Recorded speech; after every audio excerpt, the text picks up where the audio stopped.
una guerra declarada contra el nombre de Dios. Por desgracia, existe un ser que no quiere que las personas disfruten de una relación estrecha con Dios, y para eso, quiere impedir que conozcan su nombre. ¿De quién se trata? Del mismísimo Satanás, de quien la Biblia dice que es el Dios de este sistema de cosas que ha cegado las mentes de los incrédulos. Él quiere mantener a las personas en oscuridad para que no llegue a su corazón la luz del glorioso conocimiento de Dios. Segunda a los Corintios 4, 4-6. Pero para lograrlo tiene que impedirles conocer el nombre de Dios.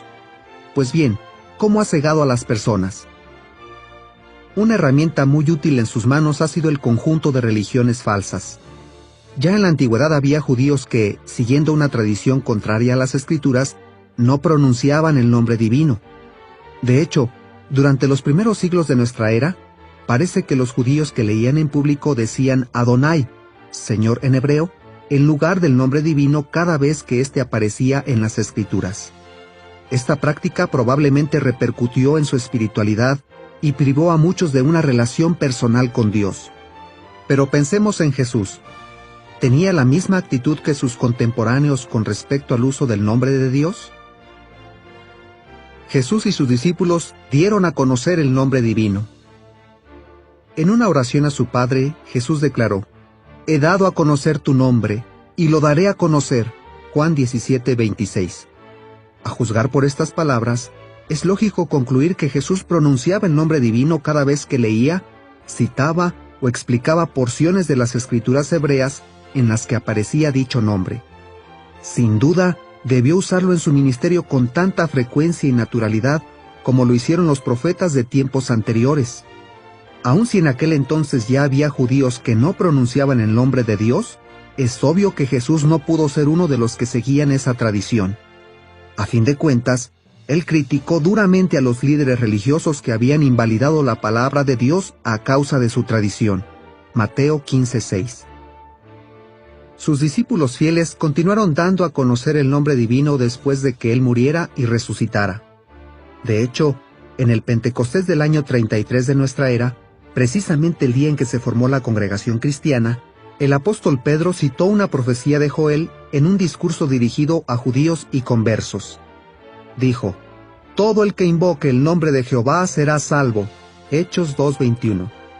Estos primeros cristianos dieron a conocer el nombre de Jehová y sus propósitos a gente de todas partes.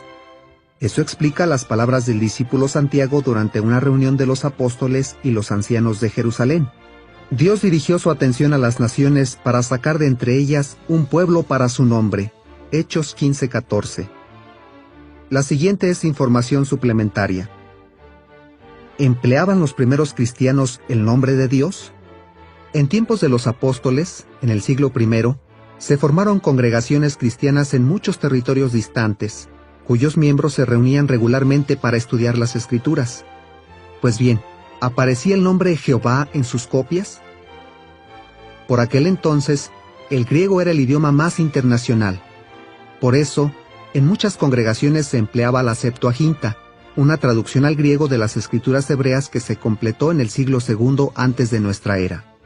Algunos estudiosos afirman que, desde el mismo principio, se sustituyó el nombre de Dios por el título Kyrios, en griego Señor, pero los hechos indican lo contrario.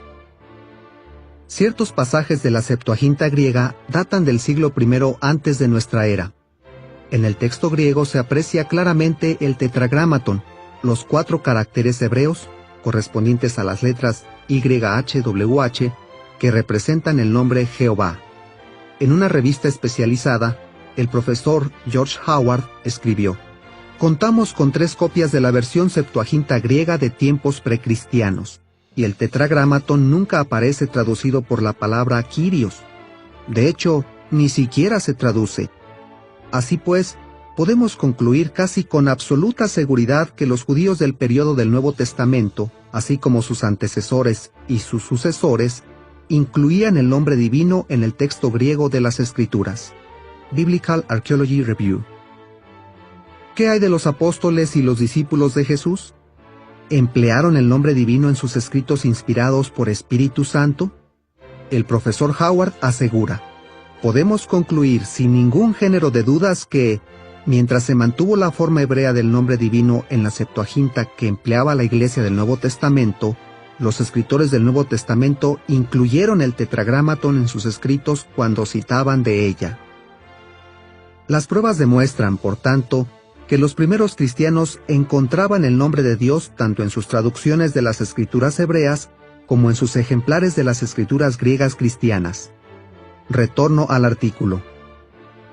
Con todo, el principal enemigo del nombre de Dios no se rindió. Tras la muerte de los apóstoles, Satanás comenzó de inmediato a sembrar la semilla de la apostasía, es decir, a corromper las enseñanzas cristianas. Pongamos por caso a Justino Mártir, quien nació más o menos alrededor de la fecha en que murió Juan, el último de los apóstoles. Aunque afirmó